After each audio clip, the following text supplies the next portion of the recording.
श्रीभाग्ये विहारिणे नमः।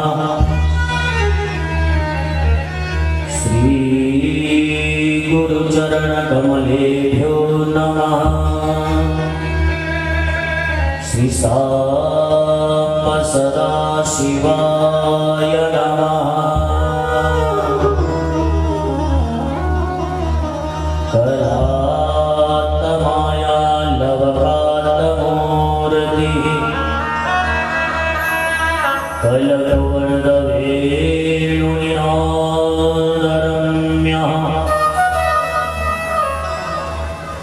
श्रीतोर्व्याकुलयं श्रीलोकी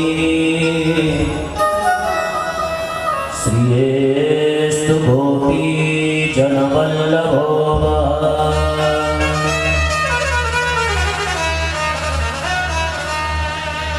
आनन्दमानन्दकरं प्रसन्नं ज्ञानस्वरूपं निजभावयुक्तम्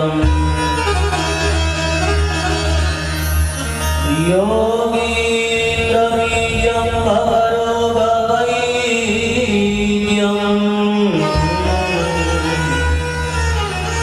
श्रीमद्गुरुं नित्यमहं स्मरामि।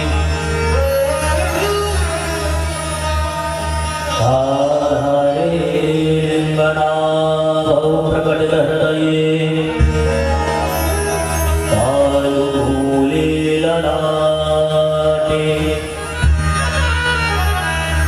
द्वैपत्रे षोडशारे द्विदशदशदले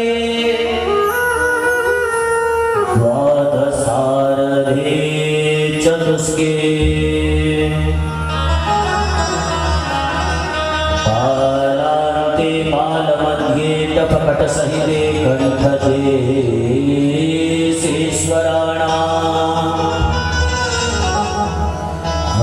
क्षं तत्त्वार्थयुक्तं सकलतलगतं वर्णरूपं नमामि।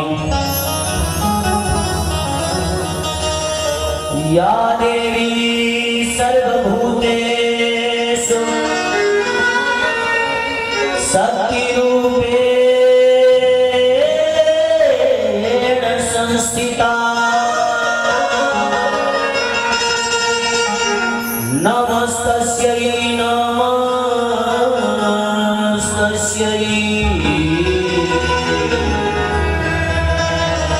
नमस्तस्यै नमो नमः।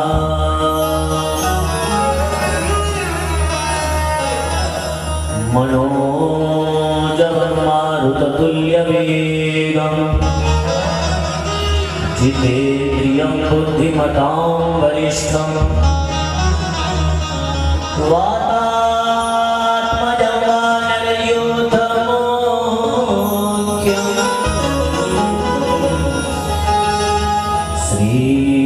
श्रीरामदूतं शरणं प्रपद्ये।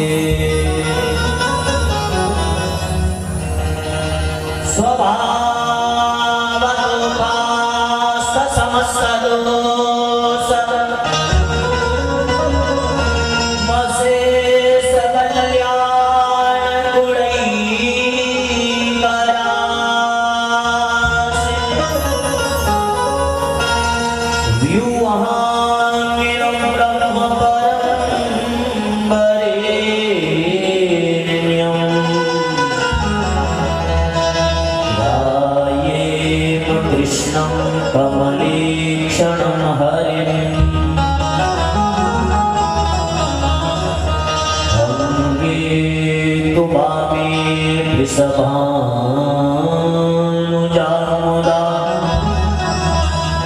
विराजमानम् अनुरूपसौभगाम् सखी सहस्रैः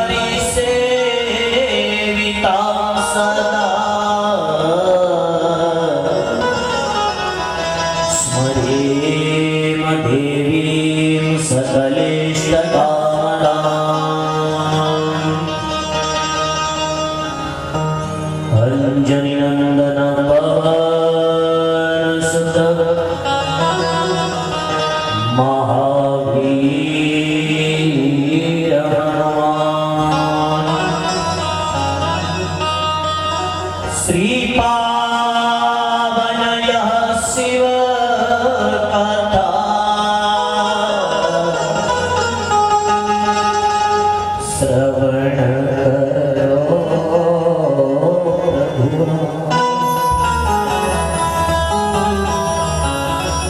राधा मेरी स्वामिनी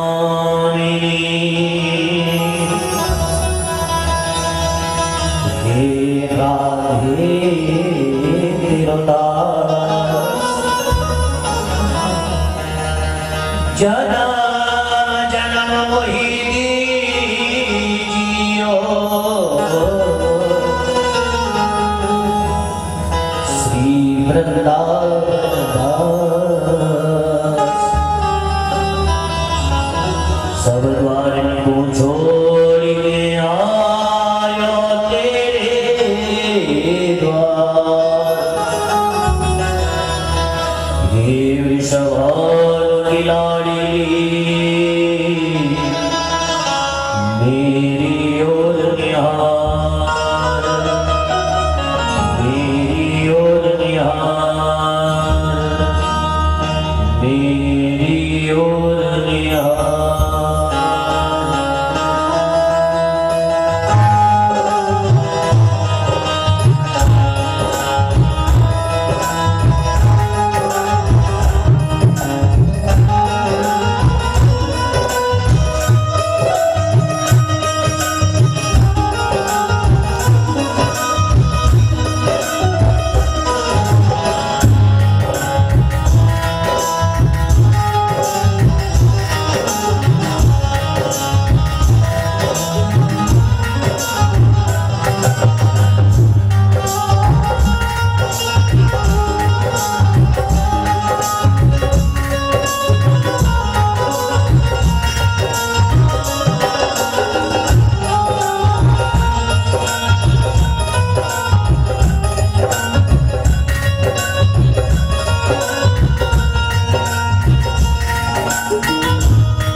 भगवान सदाशिव की प्रसन्नता के लिए माता भगवती जगदम्बा का आशीर्वाद पाने के लिए नित्य गाई जाने वाली स्तुति रुद्राष्टकम का सभी मिलकर के पाठ करेंगे।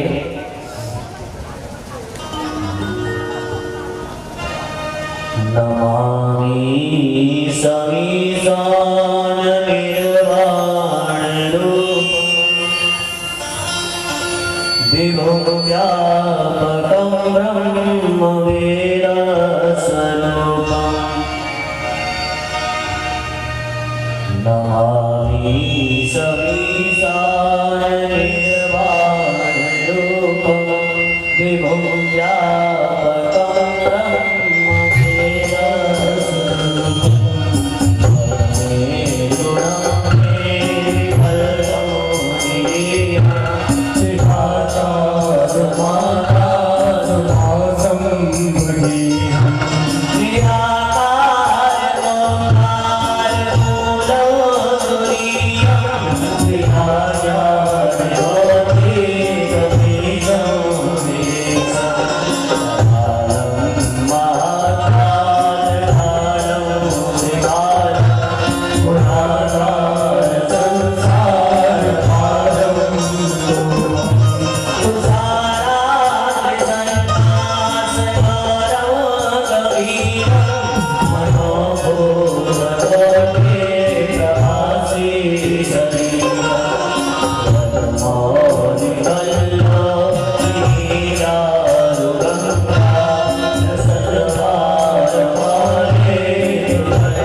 विप्रेण हरतो स ये पठन्ति नराः तेषां शम्भो प्रसीदति। बोलिए शंकर भगवान की जय, श्री शिव महापुराण की जय।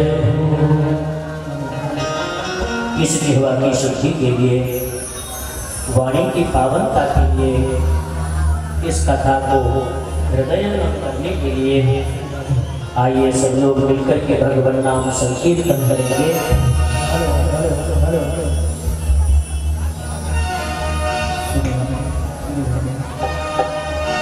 राधे कृष्ण राधे कृष्ण कृष्ण कृष्ण राधे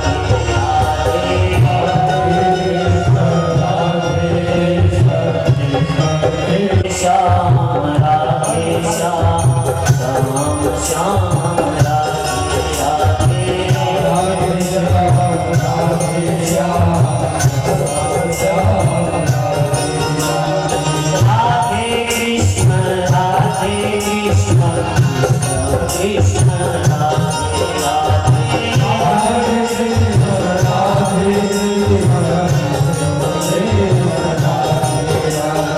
राधे श्याम राधे श्याम श्याम श्याम राधे राधे राधे श्याम राधे श्याम श्याम श्याम राधे कृष्ण कृष्ण कृष्ण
श्री शिव महापुराण की जय जय श्री राधे हर हर हर महादेव।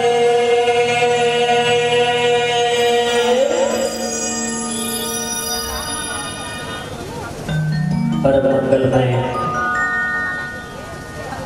भगवान शाम सदाशिव प्रभु की प्रतिमूर्ति मानव जीवन के समस्त पाप ताप और संताप मिटाने वाली, हमें जीवन धन प्राप्त कराने वाली दिव्य श्री शिव महापुराण की कथा भगवान श्री राधा सर्वेश्वर की अहेतु की कृपा करुणा से परम भक्त वत्सल अनंत बलवंत हनुमंत लाल जी की दिव्य प्रेरणा कृपा और आशीर्वाद से आशुतोष सांब सदाशिव प्रभु के श्री चरणों में बैठकर आज की पावन चर्चा प्रारंभ करते हैं।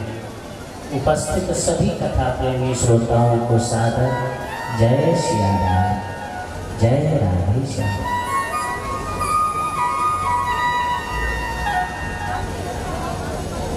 आज तो बहुत अच्छा हो गया है, हमारा साउंड भी सही हो गया और मौसम भी अच्छा हो गया। थोड़ा साउंड सही कर दिया।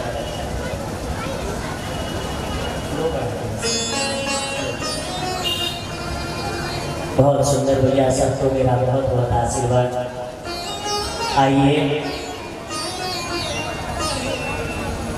बोलिए शंकर भगवान की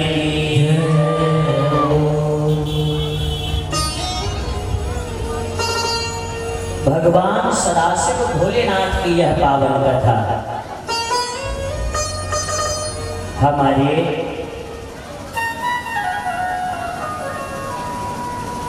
मानव जीवन में जो भी ज्ञान अज्ञान हमसे कर्म बन गए, उन समस्त कर्मों से, उनके फल भोग से पीछा छुड़ा करके हमें भगवान भोलेनाथ के लोगों की प्राप्ति कराती है। हम इंसान हैं और गलती करना इंसान का स्वभाव है, लेकिन जब प्रेम से ध्यान पूर्वक श्रद्धा सहित हम इस पावन कथा को सुनते हैं, तो जो पिछले दिनों में हमसे पाप बने, कोई गलती बनी, कोई बुरा कर्म हो गया, वो सब आज की कथा सुनने से मिट जाते हैं। जैसे आज शनिवार है, ठीक है, तो आज शनिवार को आपने कथा सुनी, तो आज की कथा सुनने से जीवन के जितने शनिवार निकल गए हैं, उन शनिवारों में तुमसे जो भूल हुई हो, वो आज की कथा सुनने से सदा के लिए मिट जाए और जीवन के आने वाले जितने मेरे दिन हैं, वो सभी भगवत भजनमय हो जाएं, भगवत भक्तिमय हो जाएं, कल्याणमय।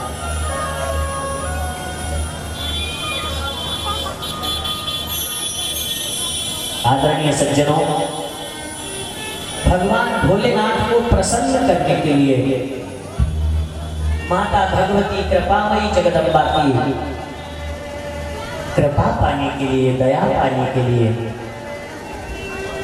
श्री शिव महापुराण के अंतर्गत एक बड़ी साधारण, बड़ी सरल पूजा की विधि बताई। कल हमने आपको क्या बताया कि यदि कोई व्यक्ति अपने जीवन को संभालना चाहता है, सुधारना चाहता है, तो मनसा मननम तस्य, श्रोत्रेण श्रवणम तस्य, वचसा कीर्तनम तस्य, पहले कानों से उनकी कथा सुने, फिर इस जीभ से उनका नाम गाएं और हृदय में उनका चिंतन करें, उनकी स्मृति रखें, उनको याद रखें। मेरी माताओं, तो ऋषियों ने पूछा, गुरुदेव यदि किसी को श्रवण न मिल सके, किसी का मन भजन में न लगे, तो वो क्या करे? बोले फिर उसे अपनी सामर्थ्य के अनुसार, यहाँ पर सामर्थ्य का नाम लिया है। अब हमारी सामर्थ्य जो है, वो सामर्थ्य तो हम समाज के काम में दिखाते हैं। जब कहीं अपनी कोई चीज दिखानी हो ना, तब तो हम अपनी सामर्थ्य के अनुसार करते हैं। लेकिन भगवान की पूजा में, भगवान की सेवा में हम सामर्थ्य नहीं, कंजूसी का ज्यादा प्रयोग करते हैं। और ये जो कंजूसी है ना, पहली बात तो भगवान के काम में करनी ही नहीं चाहिए। लेकिन हम लोग बैंड बाजे के आगे तो हजारों की गड्डी उड़ा देंगे, और जब कहीं धर्म के लिए कोई सहयोग की जब बात आ जाए, तो जेब में से पहले तो इतनी मोटी गड्डी निकालेंगे, हाँ, और फिर उस गड्डी को खोलते जाएंगे, और सबसे आखिर में जो सबसे छोटा नोट होगा ना, वो निकाला जाएगा। बोलो जय श्री राम। एक जगह सत्यनारायण भगवान की कथा हो रही थी,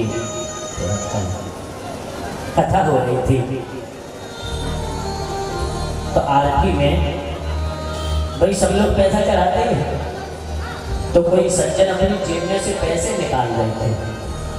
लेकिन निकालते समय अड़ोसी पड़ोसी को भी देखते हैं कि भैया ये कितने दे रहा है। देखा उसने कि सामने वाले ने पीछे से ऐसे कंधे पे हाथ ठोका, पीछे मुड़ के देखा तो उसने 500 का नोट दिया। तो उसने लेके आरती की थाली में डाल दिया। अब उसने निकाला था बेचारे ने 5 का, उसने अपना छुपा के मुट्ठी मार के वो भी रख दिया थाली में। अब बाहर निकल के आके उस व्यक्ति से बोला, भैया तुम तो बड़े दानी हो, सत्यनारायण भगवान की कथा की आरती में तुमने 500 रुपए चढ़ाए। बोले मैंने काय को चढ़ाए थे, तुम्हारी जेब से गिर गए थे, मैंने तो उठा के दिए थे। बोले जय श्री राम। तो भगवान यदि लेना चाहेंगे तो कैसे भी ले लेंगे, लेकिन कंजूसी, हाँ, ये जो कंजूसी होती है ना, जिन पर ठाकुर जी के दोनों हाथ हों तभी हानि मिल पाती है। नहीं तो लोग एक ही समस्या लेके आते हैं, महाराज ऐसा उपाय बताओ पैसा टिका है। और जो पैसे को टिका ले भाई, वो कम थोड़ा सूरवीर थोड़ा ही है। 2 पति पत्नी थी, दोनों में बड़ा प्रेम, और दोनों ही, हाँ जी, एक शेर था तो दूसरा सवासी, कंजूसी के मामले में। हाँ, पैसा खर्च नहीं होना चाहिए, भूखे मर जाएं, प्यासे रह जाएं, कोई भी हो, पैसा नहीं खर्च। एक दिन श्रीमान जी को कहीं जाना था, तो शाम के समय घर में इन्होंने दीपक जलाया। पुराने समय में तेल के दीपक जलाए जाते थे, मिट्टी का दीपक तेल से भरा हुआ जला के चलने लगे। थोड़ी दूर जब निकल गए, कम से कम 10-5 किलोमीटर, तब याद आई कि मैं दीपक जला के तो चला आया, अब मेरी घरवाली उस दीपक को बुझाएगी।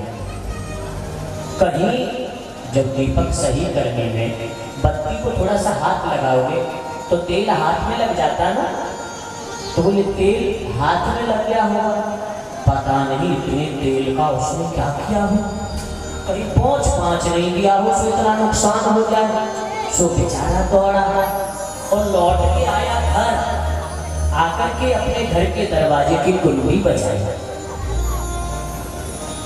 अब श्रीमती जी चारपाई पे लेट गई थी, पुण्य सोची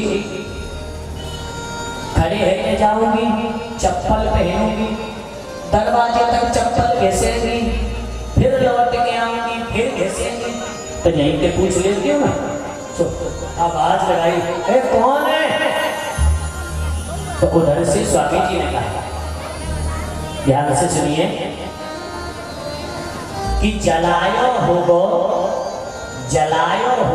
दिया क्रिया तेने, अंगुली कहूँ पहुंची का महल में। ये देवी जी, तुमने जो दिया जलाया था, बत्ती सही करते समय जो तेल उंगली में लगा हो, वो तेल की उंगली तुमने कहीं घर में पहुंच तो नहीं दी? श्रीमती जी ने सोची, ओ हो, ये इतनी चिंता में लौट के आए हैं। तो वहीं से बिस्तर पे से ही बोली चिल्ला के, अरे चाट लई पहले ही, हमका कछु कमी है तुमने अकल में है? तुम क्या समझते हो कि बुद्धि केवल तुम्हारे पास ही है? मैंने तो पहले चाट ली थी। और तुम ये बताओ, दुई का कोस गए, दुई का कोस आए, जूतन की तरीका तेरे बाप की घिसी हुई है। तुम 2 कोस गए, 2 कोस चल के आए, क्या तुम्हारे जूते नहीं घिसे होंगे? श्रीमान जी हंस के बोले, ओ देवी, को ससुर पहरे जे धरिए बगल में, घिसेंगी तो तब जब पहरेंगे। हम तो जेब में धर के ले गए और जेब में धर के लाए। बोलो जय सिया राम। तो भैया कंजूसी, हाँ जी, हर किसी को नहीं मिल पाती। तो भगवान के काम में कंजूसी नहीं करनी चाहिए।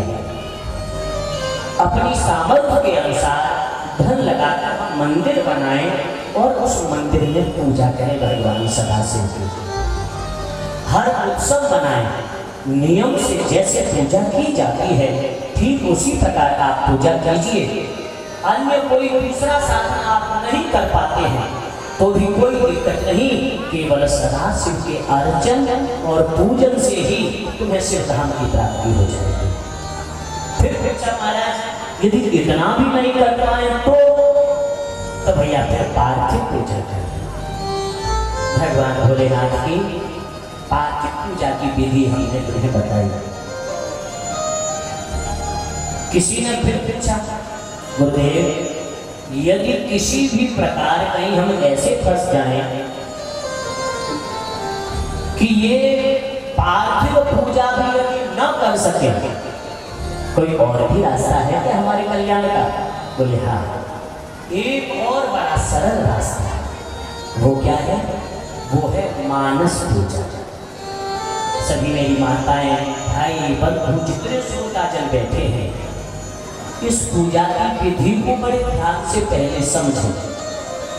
ये सबसे सरल विधि है। इसमें न किसी का पैसा लगता है, न कोई खर्चा जाता है, न कोई तुम्हें वस्तु इकट्ठी करनी है और ना ही किसी की भी तुम्हें जरूरत है पूजा कराने की।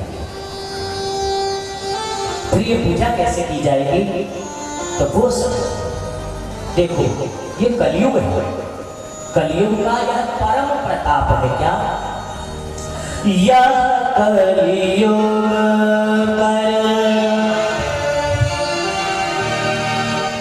यह कलयुग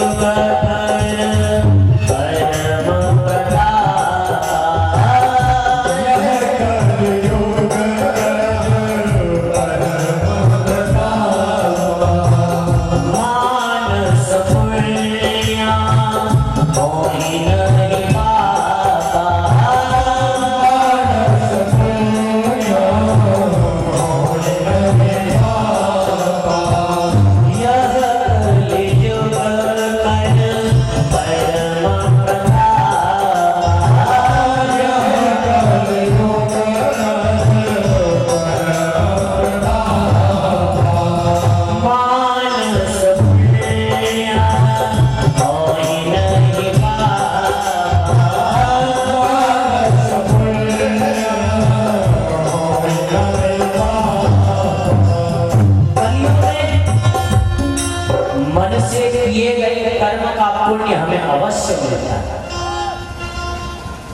आप अपने घर में बैठ करके कहीं मत जाइए, और घर में बैठे बैठे ही यदि आप मानसिक पूजा करते हैं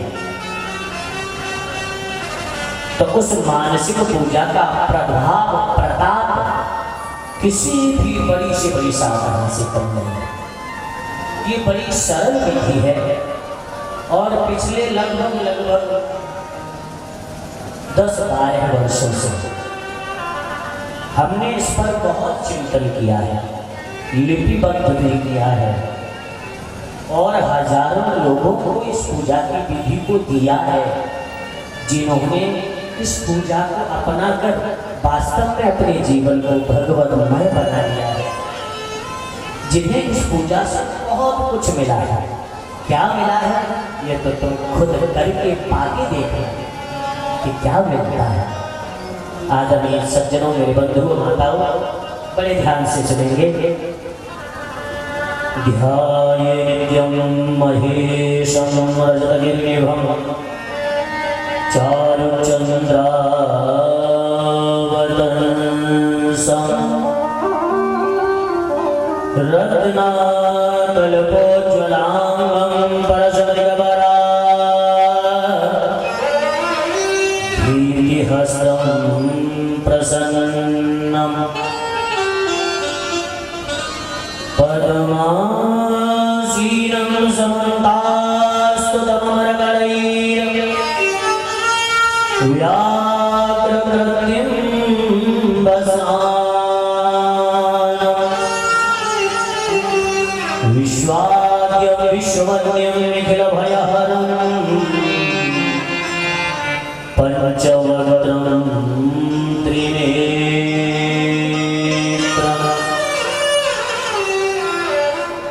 आपको भगवान की पूजा करनी है मन से। इसमें न तो तुम्हें रोली चंदन इकट्ठा करना है, न कोई अन्य पूजा की सामग्री। बस एक नियम जीवन में जरूर होना चाहिए, वो ये कि सुबह जल्दी उठना पड़ेगा, सुबह जल्दी जगना पड़ेगा। श्री वल्लभाचार्य जी महाराज का एक भगत था, उसने एक दिन सुना कि भगवान की पूजा करनी चाहिए, अपनी कमाई हुई संपत्ति में से कुछ दान करना चाहिए, लेकिन इसने पूरे जीवन में एक भी धेला कभी किसी को नहीं दिया, किसी को नहीं। और एक बात बताऊं, कंजूस का धन न तो वो खाता है न उसका परिवार खाता है। कंजूस का धन तो कोई और ठलुआ ही नहीं खाता। बिल्कुल सत्य मान लेना इस बात को। जो इतनी कंजूसी करे कि न तो खुद अपने जीवन में कोई सुख पाए न अपने परिवार को कोई सुख पाने दे, केवल उस धन को इकट्ठा करके जोड़ता रहता है, जोड़ता रहता है, जोड़ता रहता है। ऐसा धन आज या तो सरकार या राजा यही लोग ले जाते हैं या कोई और ले जाएगा। उस व्यक्ति के काम में वो धन नहीं आता। इसके घर वाले पीछे चल कुछ दान करके आ, दान करके आ। बड़े भारी मन से इसने जाकर के और अपनी तिजोरी खोली। अब तिजोरी में से एक चांदी का रुपया निकाला। पुराने समय में चांदी के रुपए चलते थे। अब लेकर के बड़ी भारी मन से, भैया मैंने जीवन भर तुझे खुद से दूर नहीं होने दिया, मेरे घर वाले और पड़ोसी सब मेरे पीछे पड़ गए हैं, आज तुम मुझसे दूर हो जाओगे ये सोच के मेरा तो हृदय फट रहा है। ऐसे सोचते सोचते हाथ की मुट्ठी में ऐसे करके रुपया लगा के और चला गया। हनुमान जी का मंदिर आज शनिवार का दिन, भीड़ लगी थी 1 किलोमीटर की, लाइन में लगे जब तक नंबर आया, जैसे हनुमान जी के सामने आया, हाथ में लिया रुपया चढ़ाने जा रहा था। 1 घंटे से मुट्ठी बंद है तो पसीना तो आ ही जाएगा। पसीना आ गया, देखा रुपया गीला हो गया, सोचने लगा ओ हो तू भी मुझसे दूर होने के लिए रो रहा है, तेरी भी आंख में आंसू आ रहे हैं। भैया तू दुखी मत हो, तुझे दूर नहीं होगा, फिर जेब में रख लिया, चला जय श्री राम। फिर चला आकर के गुरु जी से पूछा, गुरु जी कोई पूजा बताओ। अरे भैया रोज तो बताते हैं।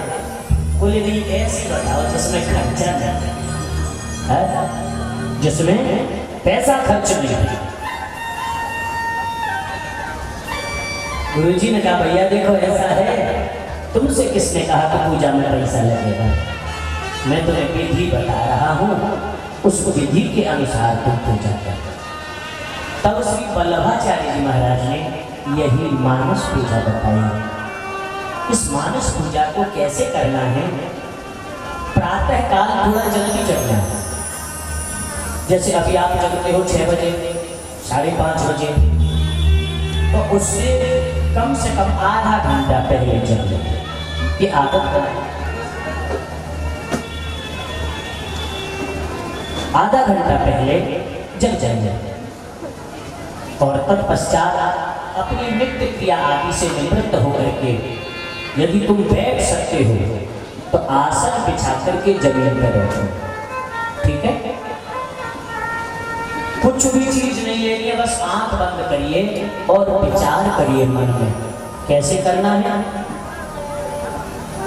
कि मैं भगवान सदाशिव का दास भोलेनाथ के पूजन के लिए प्रातः काल सबसे पहले उठ करके गंगा स्नान करने जा रहा हूं। स्नान करने के लिए अपने बाथरूम में मत जाइए, गंगा जी में नहाइए। आपको नित्य गंगा स्नान का ही पुण्य प्राप्त होगा। क्यों? गंगा गंगे यो ब्रूया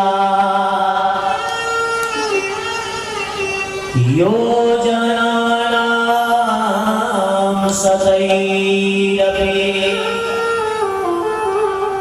मुच्यते सर्वपापेभ्यो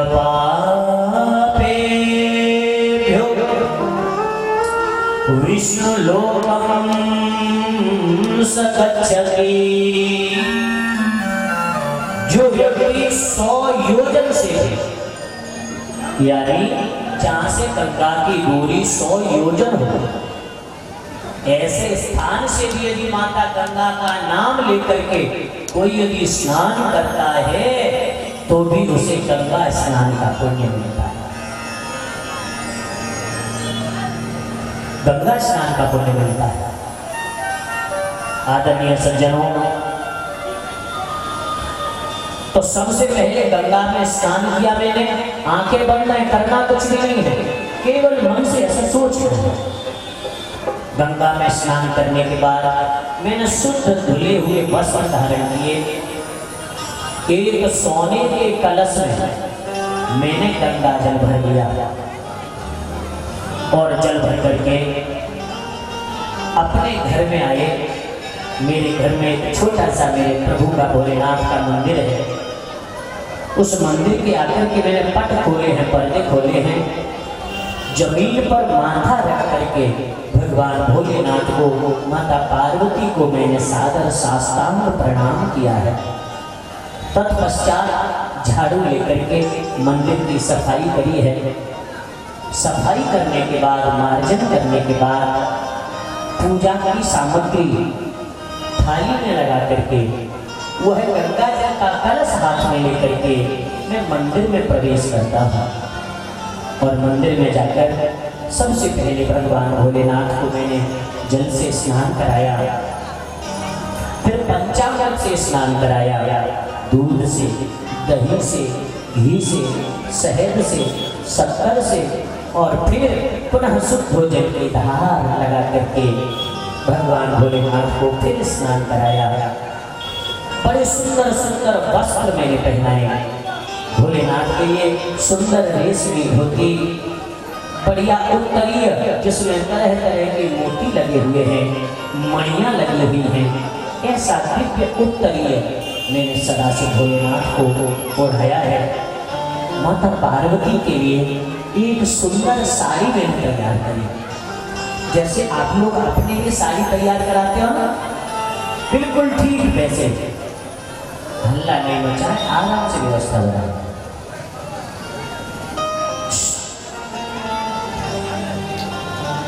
सीताराम।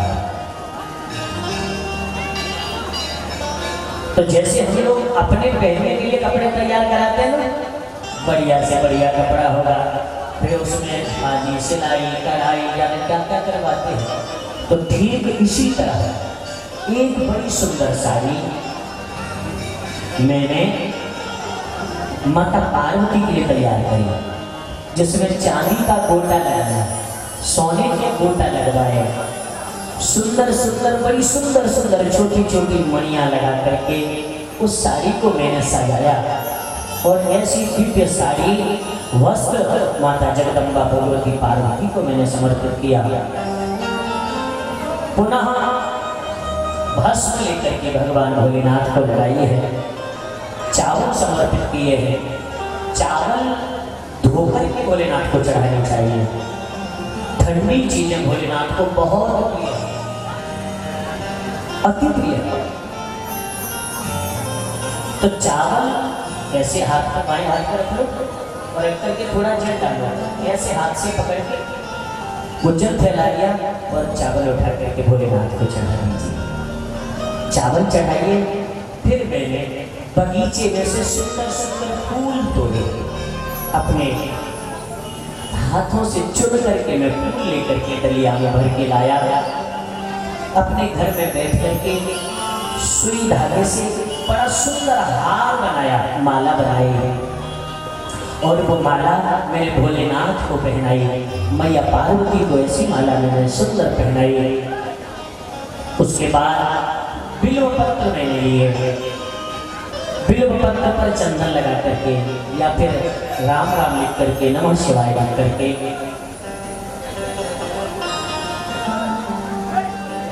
हे भैया, ओ भैया प्यारे घटना वाले आ जाए, चिल्ला के नहीं प्यार से काम करते हैं, प्रेम से इशारे से काम हो जाना चाहिए। ठीक है, बहुत बढ़िया। बोलो जय श्री राम।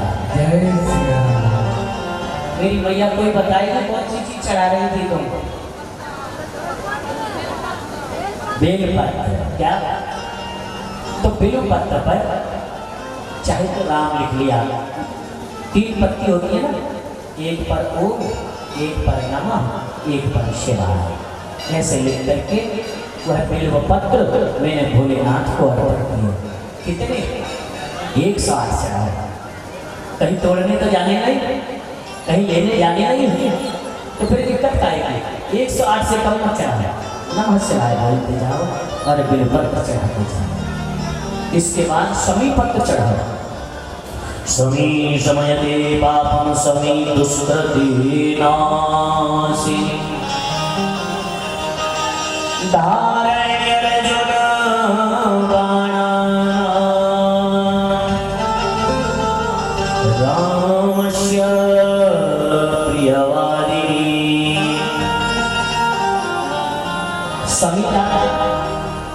शमी पत्र चढ़ाएं और शमी पत्र के बाद सुगंधित इत्र, हाजी इत्र चढ़ाइए भोलेनाथ को, और उसके बाद धूप दिखाया। सुंदर धूप मैंने अपने हाथों से गूगल की चंदन की मिलाकर के बनाई है, बाजार की ट्यूब टायर वाली नहीं, गूगल का चूरन बना करके उसमें कपूर मिला करके शुद्ध धूप मैंने बनाई है। ऐसी धूप मैंने भोलेनाथ को अर्पण करी है। धूप के बाद फिर एक बड़ा सुंदर दीपक गाय के घी का मैंने जला करके मंदिर में रख दिया है। तत्पश्चात इदं धर्मया देव स्थापितं पुरतस्तव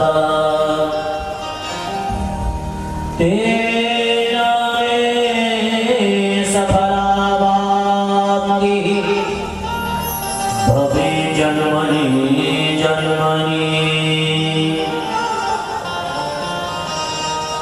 हे भोलेनाथ, यह जो फल मैंने आपको समर्पित किया है इदम फलम मया देव स्थापितम पुरतस्तवः। आपके सामने मैंने जो फल की टोकरी समर्पित करी है, हे प्रभु इसे आप स्वीकार कीजिए और मेरे जन्म जन्मांतर की जो कामनाएं हैं उन सबको पूरा कर दीजिए, सबको पूरा कर दीजिए। अब नंबर आता है दक्षिणा का। भगवान की पूजा के प्रकार होते हैं।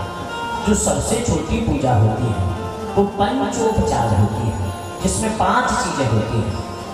इसके बाद षोडशोपचार पूजा होती है, जो हमारे आचार्य लोग सुबह आपके यहाँ कराते हैं। इसके बाद राजोपचार पूजा होती है। ये पूजा जो विशेष साधक होते हैं, जिनके जीवन में फिर और कुछ नहीं है, ऐसे लोग ही करते कराते हैं। उसमें 32 चीजें लगती हैं। इसके बाद महाराजोपचार पूजा होती है, जिसमें 64 चीजें होती हैं। ये तो कोई बहुत ही दिव्य साधक होता है, वही इन पूजाओं को करते हैं। हम तुम तो भैया साधारण हैं, तो साधारण की पूजा हमने आपको बता दी है, याद रखोगे ना? इस पूजा को तो नहीं भूल पाओगे, इसमें न तो कोई खर्चा लगना है। अब इस पूजा का कितना प्रभाव है वो तुम्हें मैं अपने वृंदावन की एक सत्य घटना सुनाया है। ये सत्य घटना है। वृंदावन में ललिताश्रम है। ललिता आश्रम के पीछे परिक्रमा मार्ग में जहाँ पर तुम्हारा आश्रम है, उससे तकरीबन 4 किलोमीटर आगे एक जगह थी। उस आश्रम के पीछे की साइड में एक छोटी सी कुटिया बना करके एक महात्मा रहते थे। बचपन से बैरागी थे, इन्होंने शादी विवाह नहीं किया था। बचपन में ही घर छोड़कर वृंदावन आ गए और वृंदावन में रहे। सुबह से लेकर शाम तक उनका एक ही नियम था पूरे जीवन का, कि सुबह 4 साढ़े 4 बजे जाते थे। मैंने भी दर्शन किए हैं उनके। 4 साढ़े 4 बजे सुबह जाते थे। उस समय हम भी साधना कर रहे थे। 4:30 बजे लगभग हम भी पहुंचते यमुना जी पर, रोज महाराज जी के दर्शन करते थे। और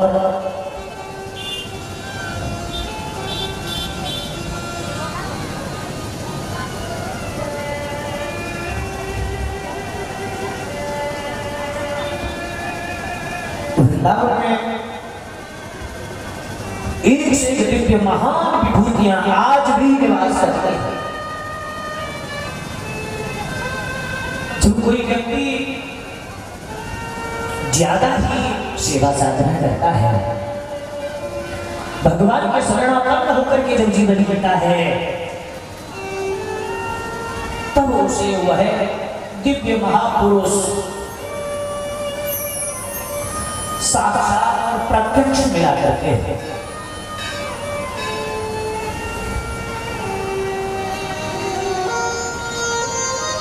सुबह से लेकर के रात तक, यानी जब तक सूर्य अस्त होता, वही जमुना के किनारे बैठ के भजन करते थे।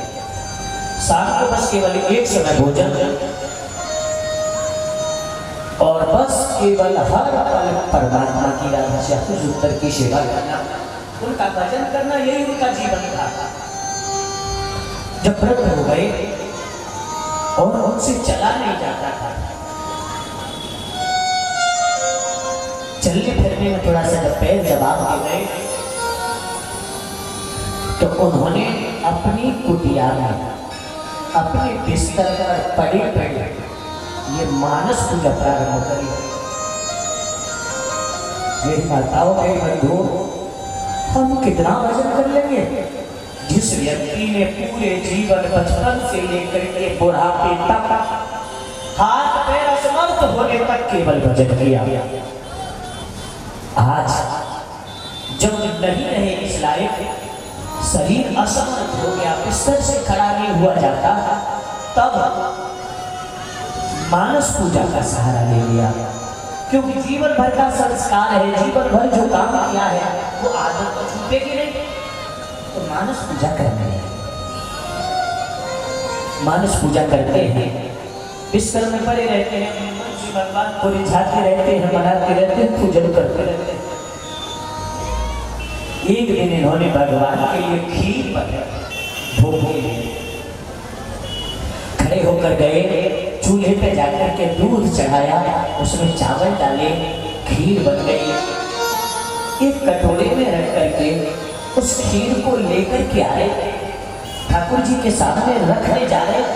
याद आया, अरे अभी तो खीर बहुत गर्म है, इतनी गर्म खीर यदि मैं ठाकुर जी को खिलाऊंगा तो ठाकुर जी को ये गर्म खीर आज कष्ट देगी, अभी ठंडी हो जाने दो।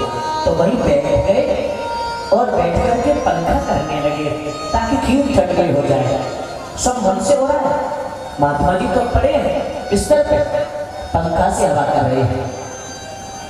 हवा करते करके जब देखा कि खीर ठंडी हो गई। आप लोगों ने देखा होगा कि जब खीर ठंडी हो जाती है तो उसके ऊपर पपड़ी ऐसी बन जाती है, पापड़ी बन जाती है। महात्मा जी जैसे कटोरा उठा कर चले, याद आई, अरे राम, आज मैं मीठा तो डालना ही भूल गया। फिर पुनः गए और एक डिब्बा लेके आए जिसमें बूरा था। खीर ठंडी हो गई है, ठंडी खीर में चीनी मिलेगी नहीं, इसलिए बूरा में डाल देता हूं। और जैसे ही उस बूरे के डिब्बे को लाकर के बूरा उसमें गिराने लगे। कभी कभी आपने देखा होगा कि डिब्बे में से एकदम से चीज बहुत ज्यादा रह जाती है, तो उसमें से बूरा बहुत गिर गया। जैसे कि अरे राम, आज हो क्या रहा है, इतनी मीठी खीर अच्छी नहीं लगेगी। जैसे ही हाथ डाल करके बूरा निकालने लगे कि किसी ने आगे हाथ पकड़ा। बाबा जी, मैं तो माखन खाता हूँ, मिश्री खाता हूँ, मुझे तो बचपन से आदत है मीठा खाने की, इसे कम मत करो, ऐसे ही खिलाओ। जैसे ही सामने प्रत्यक्ष गोपाल को देखा, वाणी अवरुद्ध हो गई, कुछ बोल न सके। अपने हाथों से ही श्री श्याम सुंदर को वह खीर खिलाई जिन महात्मा जी से चला नहीं जाता था। इस घटना के बाद वहां से खड़े होकर के अपनी कुटिया से सीधे जमुना जी चले गए और फिर उसके बाद आज तक किसी ने नहीं देखी। मेरी माताओं, इतना प्रभाव है इस पूजा का। एक और कथा तो मैं सुनाता हूं। एक राजा थे,